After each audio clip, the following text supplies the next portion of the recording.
ఈరోజు మనం ఈ వీడియోలో శ్రీ శ్యామల షోడశనామ స్తోత్రం అలాగే 16 నామాలు వాటి అర్థాలు కూడా తెలుసుకుందాం. ఈ స్తోత్రాన్ని భగవంతుడు హయగ్రీవుడు పఠించాడు. అతను సంరక్షకుడు అయిన విష్ణువు యొక్క అవతారం. అతను జ్ఞాన ప్రదాతగా ప్రశంసింపబడ్డాడు మరియు పూజించబడ్డాడు. ఈ ప్రస్తుత స్తోత్రం యొక్క నేపథ్యం శ్రీ లలితా త్రిపుర సుందరి నేతృత్వంలోని దైవిక శక్తులకు మరియు దుష్ట మరియు రాక్షసుడైన భండాసురుడు మరియు అతని విస్తారమైన సైన్యానికి మధ్య జరిగే యుద్ధం యొక్క రంగస్థలం. భండాసురునికి వ్యతిరేకంగా జరిగిన యుద్ధంలో దైవిక తల్లి శ్రీ శ్యామల దైవమాత శ్రీ వారాహితో కలిసింది. దివ్యమాత శ్రీ వారాహి మన అజ్ఞానాన్ని, వ్యామోహాలను మరియు అనుబంధాలను నాశనం చేయడానికి ధైర్యాన్ని, శక్తిని మరియు అన్ని ఆయుధాలను ఇస్తుంది. దైవిక తల్లి శ్రీ శ్యామల మన కర్మ ప్రభావాలన్నిటినీ అధిగమించడానికి జ్ఞానం, వ్యక్తీకరణ మరియు సృజనాత్మకత ద్వారా మనకు సహాయం చేస్తుంది. ఈ దేవతలందరి దీవెనలతో మనం మహా చైతన్యంలో కలిసిపోతాము. ఆమె మరెవరో కాదు, శ్రీ లలితా త్రిపుర సుందరి.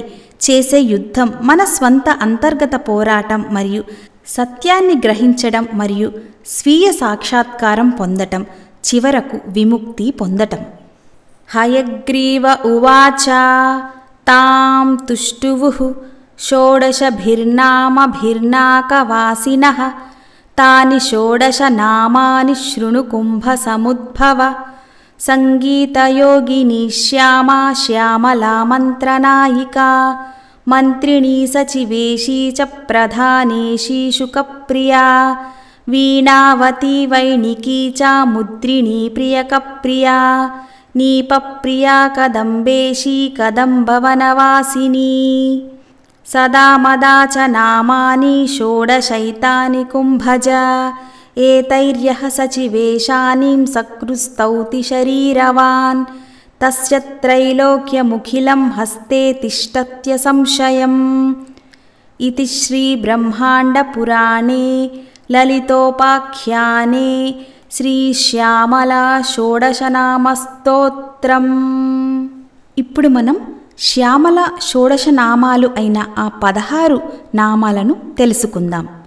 హయగ్రీవ ఉవాచ శ్రీ సంగీతయోగిన్యై నమః శ్రీ శ్యామాయై నమః శ్రీ శ్యామలాయై నమః శ్రీ మంత్రనాయికాయై నమః శ్రీ మంత్రిణ్యై నమః శ్రీ సచివేశాన్యై నమః శ్రీ ప్రధానేశ్యై నమః శ్రీ శుకప్రియాయై నమః శ్రీ వీణావత్యై నమః శ్రీ వైణిక్యై నమః శ్రీ ముద్రిణ్యై నమః శ్రీ ప్రియకప్రియాయై నమః శ్రీ నీపప్రియాయై నమః శ్రీ కదంబేశ్యై నమః శ్రీ కదంబవనవాసిన్యై నమః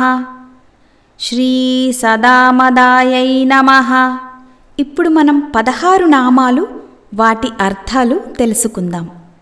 సంగీత యోగిని. సంగీత అనేది సంగీతం, యోగ అనేది యూనియన్. అలాగే సంగీతం ద్వారా పరమాత్మతో ఐక్యమయ్యే మార్గాన్ని చూపేదే రాజశ్యామల. శ్యామ ముదురు రంగు. దేవి ముదురు ఆకుపచ్చ రంగులో ఉన్నట్లు ధ్యానం చేయబడింది. శ్యామల.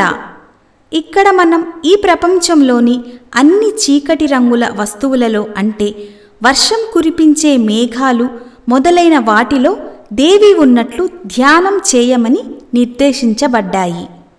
మంత్రనాయిక. మంత్రం అనేది పదానికి అర్థం వ్యక్తిని బుద్ధిహీన స్థితికి తీసుకువెళ్ళేది. నాయిక అంటే రాణి. అలాగే ఆమె మంత్రాల రాణి మరియు ఒక వ్యక్తిని ఆ బుద్ధిహీన స్థితిలోకి తీసుకురావడంలో నేర్పరి. మంత్రిణి.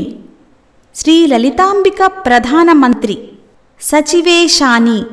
సచివ అంటే మంత్రి మరియు ఈశాని తల కాబట్టి ఆమె శ్రీ లలితాంబిక ఆస్థానంలో ప్రధాన మంత్రి. ప్రధానేషి, ప్రధాన అంటే ముఖ్యమైనది, ఇషి అంటే తల. సామ్రాజ్ఞికి సలహాదారుగా వ్యవహరిస్తున్న ప్రధానమంత్రి కోర్టులో ముఖ్యమైన అధిపతి. అందుకే కల్పసూత్రంలో శ్రీ భార్గవరాముడు శ్యామల ఉపాసన యొక్క ప్రాముఖ్యత గురించి రాజదర్శనాథి న్యాయ అని చెప్పారు. శుకప్రియ, శుక అంటే చిలుక మరియు ప్రియ అంటే అభిమానం. ఇది మన దేవత యొక్క చిలుకలను ప్రేమించే స్వభావాన్ని సూచిస్తుంది.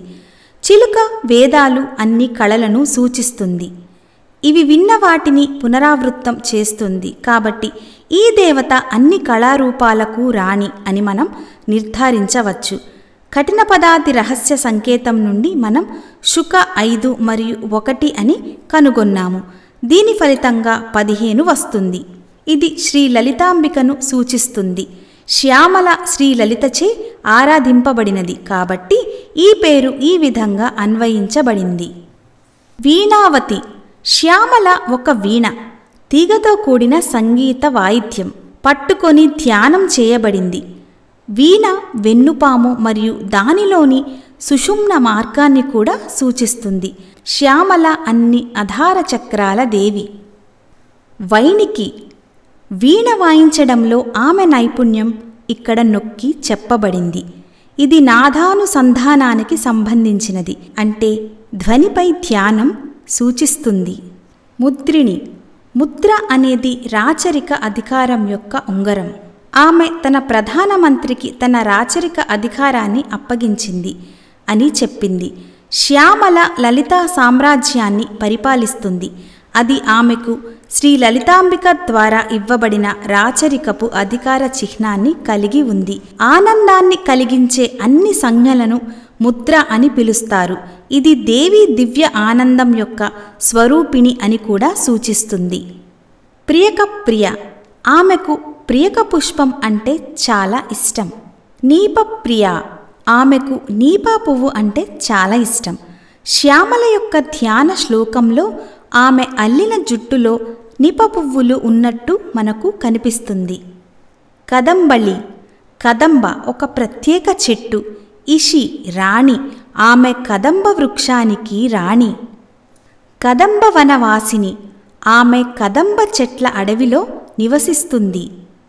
సదామద, సదా ఎల్లప్పుడూ, మడ మత్తు, ఇది దేవి మరియు ఆమె ఆకాంక్షించే వారి స్పృహస్థితి సాధారణ స్థితికి భిన్నంగా ఉందని సూచిస్తుంది.